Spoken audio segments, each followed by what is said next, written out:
lang mailigtas ang kanyang kapatid na si Selena. The dark is my camouflage. Di man maitatanggi na ang mga ninunong naging pasimuno sa pangkat ng Dark Elves ay ang mga dati palang marangal at mga dakilang miyembro o kasapi ng Moon Elves. Nasa panig nila ang liwanag at pagpapala na bigay ng Moon God. At masaya silang natatamasa ang biyayang ito sapagkat dito lang naman nila nararanasan ang tunay na kahalagahan ng kani-kanilang mga buhay. Mahigpit man sila pagdating sa pagsunod ng kanilang mga batas, ngunit dumating rin naman sa pagkakataon na nadungisan ang marangal nilang pamumuhay. Hindi nila nakayanang maindian ang dumating na tukso lalo na't ito'y may kinalaman sa kapangyarihan. Tuluyan silang nahulog dito at ang maitim na kapangyarihang ito na tinanggap nila ay ang sumira at nagpabagsak sa kanila. Dahil sa pangyayari, nagawa nilang tumalikod sa kanilang pananampalataya. Lahat ng mga Moon Elves na gumawa ng pagtalikod ay hininto na rin ang biyayang natanggap nila galing sa Moon God. Isa-isa na rin nilang nararanasan ang nakakasindak na epekto ng maitim na kapangyarihan. Ang kanilang mga balat ay nagbago rin ang kulay, naging maputla na ito at nawala na ang sinag gaya ng dati. Doon na nga nagsimulang mamayagpag ang grupo ng mga Dark Elves. Namuhay sila ng taliwas sa nakasanayan nila noon. Wala ng katahimikan at kapayapaan ang matatagpuan sa kanilang mga puso at nagsimula na ring lumaganap ang bawat patayan na pinangungunahan ng Dark Elves. At upang mabuhay sila ay binibenta nila ang kanilang mga serbisyo kapalit nito ang pagpaslang nila sa ibang lahi. Habang tumatagal ang pag-iral ng mga Dark Elves ay nagkakaroon na rin sila ng mga anak. At isa na nga dito ang batang si Karina kasama ang kanyang minamahal na kapatid na si Selena. The best assassination comes in the form of art. Lumaki man si Karina na nasa maling landas, kinilala rin siya bilang isang babaeng Dark Elves na magaling pagdating sa pagpaslang. Lahat ng kanyang mga misyon na sinasagawa ay nagawa niya ito ng perpekto.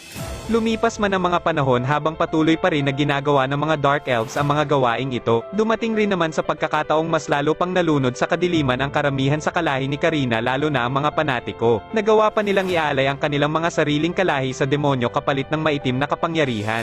Lahat ng mga kaganapang ito ay nasaksihan lahat ni Karina. Nag-apekto ito sa kanya ng sobrang pagkalito at pagkabalisa sa sarili, lalo na nung napag-alaman niyang ang kanyang kapatid na si Selena ang isusunod na iaalay sa kampon ng kadiliman. Simula nung narinig niya ito ay hindi na kaya ni Karina pang manahimik. Hindi niya hahayaang gawin ito lalo na sa kanyang kapatid. Handa siyang ibuwis ang kanyang buhay alang-alang lamang kay Selena. Darkness nurtured me. But it's time to end its reign. Kinuha niya ang kanyang kambal na talim at ginamit ito pangpaslang sa mga kalahi niyang Dark Elves o sa mga demonyo na sinubukang kunin ang kanyang kapatid na si Selena. Ibinuhos man lahat ni Karina ang kanyang makakaya upang maproteksyonan ang kapatid laban sa mga Dark Elves at Dark Abyss na gustong kunin si Selena. Pero ang lakas niya ay hindi naging sapat upang lubusang maprotektahan ito. Dala na rin sa dami ng mga kalaban lalo na sa mga Dark Abyss ay hindi nakayanin pa ni Karina na maisalba si Selena. At dumating pa nga sa punto na di na niya makayanin pa dahil sa dami ng sugat at pasang natamo nito. If only I could be the sacrifice. Iniwang naliligo sa sariling dugo si Karina habang nakikita niya sa kanyang mga mata ang paunti-unting pagkalayo ng kanyang kapatid habang ito'y dala-dala ng mga alagad ng Abyss.